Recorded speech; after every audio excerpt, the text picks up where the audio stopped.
পরে এটার কি করবেন, প্লাস্টার করবেন না? হ্যাঁ, তো এই বন্ধুরা সবাই ভালো থাকেন, ঠিক আছে? আমাদের ভিডিওটা দেখেন, দেখে যদি ভালো লাগে তো সবাই লাইক করেন, শেয়ার করেন। না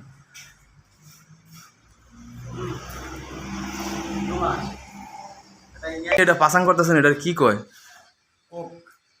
কক পাসাং করে কির জন্য করেন?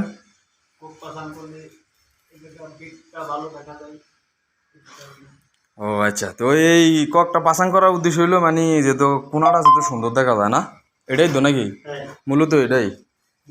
তো এই যে ককটা পাসাং করতেছে রফিক ভাই, ঠিক আছে, এরপর পরে প্লাস্টার করবো, প্লাস্টার করে স্কিন করবো, স্কিন করে এটার ফিনিশিং দিব না রফিক ভাই? আর ফিনিশিং দিলে তাহলে কোনাটা খুব সুন্দর দেওয়া যাইব। বন্ধুরা সবাই ভালো থাকেন, ঠিক আছে? আমাদের ভিডিওটা দেখেন, দেখে যদি ভালো লাগে তো সবাই লাইক করেন, শেয়ার করেন। না